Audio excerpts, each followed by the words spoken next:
New Uncharted clip sees Tom Holland get into a bar fight. Sony's incoming Uncharted movie has been plagued with a bad rap from the very beginning thanks to its brazen attitude to adapting the smash-hit video game franchise from Naughty Dog. While everyone loves Tom Holland, he's certainly not a direct match to Nathan Drake in the games, and Mark Wahlberg's de-aged Sully doesn't even have his signature facial hair. But is there a chance that the film could actually surprise us and turn out to be pretty good? That's what this brand new clip from the film, which you can view above, suggests might happen. The minute-long sneak peek gives us a tease at a fight scene that takes place in a cocktail bar. While Holland's Drake uses his boss-level bartending to deal with a Scottish henchman, his partner, fellow treasure hunter Chloe Fraser, Sophia Ali, tries to crack open a hidden door behind the bar. As it turns out, the scene isn't half bad. Even taken out of context like this, there's an unexpected assured energy and pace to the scene, and Drake's clever use of the booze around him to incapacitate his foe is fairly innovative. It's also nice to see the Spider-Man star doing an action scene in his civvies for once, which reminds us how gifted of a physical performer he is. Holland might not have gotten his wish to make a young James Bond film, but perhaps he could play 007 in a few years after all. We've seen in the trailers that Drake will be working as a bartender before Sully finds him and they set off for their adventure, but this is our first proper look at Holland showing off his skills. The British star has revealed that he took shifts in a swanky London bar in order to learn how to mix cocktails, practice trick pours, and toss bottles around. Now we know what scene he was preparing for. From director Ruben Fleischer, Uncharted is coming to theaters on February 11th in the US and February 18th in the UK. HBO's The Last of Us reportedly set 10 years before the video game. The strongest piece of evidence yet to support the long-held speculation that HBO's The Last of Us series will be set a decade prior to the video game original has just surfaced online. Now to clarify, we're not saying the post-apocalyptic show centering around fungus-infected zombies is thought to be a prequel to the game. Instead, the outbreak of said cordyceps in the show occurs in 2003, rather than in 2013, like in the game. Since the majority of the first game is set 20 years after the outbreak, that would mean the HBO series would likely largely take place in 2023. The Twitter account at Naughty Dog Info shared an apparent set piece from the show's production, which is still underway in Alberta, Canada.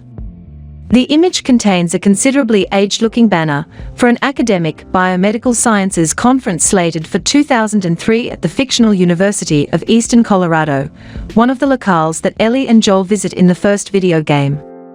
Assuming the image, which the Twitter account credited to Haggles, is genuine, and we don't have much reason to believe otherwise, this would be the first confirmation that the 2003 date rumor for the show is not because of some kind of pre-outbreak flashback scene, since the banner is so old-looking. Prior to now, we got another hint at the timeline change of the show from a CBC report, back in May 2021, saying a casting call for extras included that the production crew put out a call for people who had vehicles from 1995 to 2003. In addition, a now-deleted interview with Gabriel Luna, who plays Tommy in the show, also indicated the outbreak would begin in 2003. As the video is no longer available, we weren't able to confirm the exact quote for ourselves, but someone on Reddit shared the timeline detail from the interview at the time. Official information about The Last of Us is fairly scant on HBO's website, and so the timeline change has not been formally acknowledged by the network as of yet. However, we do know The Mandalorian's Pedro Pascal will play Joel, and Game of Thrones' Bella Ramsey will portray Ellie.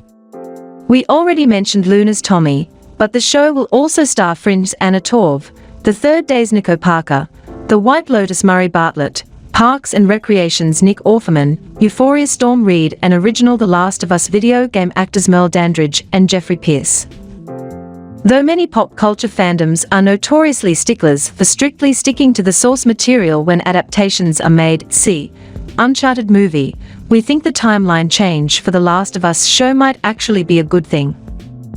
With the real-life coronavirus pandemic that has upended civilization around the world, setting the show about a fictional, and much worse, pandemic closer to the present day may resonate more with modern viewers. Since the show was greenlit by HBO in the midst of the pandemic, we're guessing the timeline change was very much intentional, for the reason we explained, on the part of its creators. And we're excited to see how the series producers bring the cordyceps zombies to life. CBC's report included a reference to some actors possibly being turned into the unspeakable monsters, implying there may be a practical makeup approach to making the creatures, rather than solely relying on computer-generated imagery. If they are anything like some of the fan creations The Last of Us video game developer Naughty Dog has shared on their Instagram recently, the zombies will be as breathtaking as they are terrifying. The Last of Us is slated to continue filming in Canada through June, with the series making an expected premiere on HBO in late 2022. A Day to Die trailer promises yet another tepid Bruce Willis actioner. Lately, Bruce Willis has been pumping out action movies like the genre is about to be declared illegal, and his latest, A Day to Die, now has a new trailer. The Die Hard star has no less than 7 actioners in various states of production, with a total of 3 coming out in 2022. American Siege made its lackluster debut in January, and Gasoline Alley, no relation to the 102-year-old comic strip, will be released later this month. A Day to Die is due out on March 4th, and if the new trailer is anything to go by, nothing indicates that fans of the 66-year-old's work can expect to have any curveballs thrown at them by his latest offering. According to a press release, the film, also starring Frank Grillo, Kevin Dillon and Brooke Butler, follows ex-military ops officer Connor Connolly Dillon, who must reunite with his old crew to save his kidnapped wife from a ruthless drug lord by repaying $2 million in 12 hours. In the film, Willis portrays a corrupt police chief that Dillon's character has a score to settle with. Not exactly rocket science.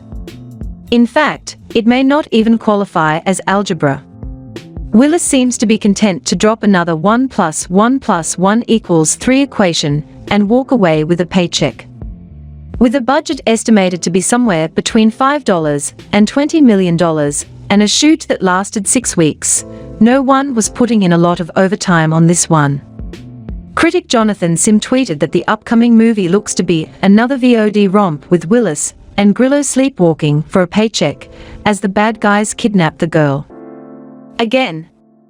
And indeed, VOD releases are vertical entertainment stock in trade, with a significant amount of their films never seeing a theatrical release. Sadly, most of the cast has shown promise in other vehicles, none of them are known for rising above formula, and this one is straight out of the baby aisle at the grocery store. Alas, A Day to Die will premiere in very select theaters and on demand March 4th.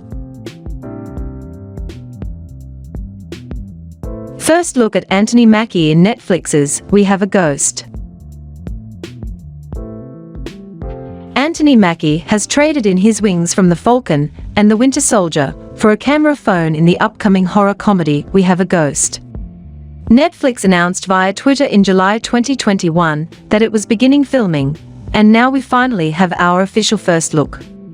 In the photo posted by Discussing Film, Mackie is in a dark room looking concerned and holding up his phone with both of his hands. We Have a Ghost is about a homeowner named Frank who discovers his new home is haunted by a ghost, who he calls Ernest because of his likeness to legendary actor Ernest Borgnine. Already, it sounds hilarious. Frank records the ghost and posts it online for the world to see, and Ernest blows up on social media. He then invites his teenage son Kevin to be a part of a series of dinners held in the house to profit off of the ghost's fame. Things take a turn for the worst, however, when Ernest and Kevin go missing and become targets of the CIA. Although Mackie is known for his action and sci-fi work, his comedy chops are far from lacking. He starred in The Night Before with resident funny man Seth Rogen and Joseph Gordon-Levitt about old friends who come together on Christmas Eve to celebrate. As their lives change, they decide to make it as memorable as possible. The actor has also been known to joke around in interviews alongside Bucky Barnes, Winter Soldier actor Sebastian Stan, and their ongoing, playful beef with Spider-Man No Way Home's Tom Holland is a running gag amongst fans. Mackie's Netflix movie isn't light on notable actors either. David Harbour, who plays Jim Hopper in Netflix's popular Stranger Things, will be in it, and he's quite accustomed to the supernatural world. Other actors include the always funny Jennifer Coolidge, Tig Notaro from Netflix's Army of the Dead, Faith Ford, Niles Fitch from Netflix's Atypical, Erica Rash, Steve Coulter, and Isabella Russo. Directed by Christopher Landon, We Have a Ghost doesn't have a release date yet, but it's expected to come to Netflix mid to late 2022. Okay, stay tuned to our channel. I'll be providing you with up-to-date reliable movie news. Enjoy.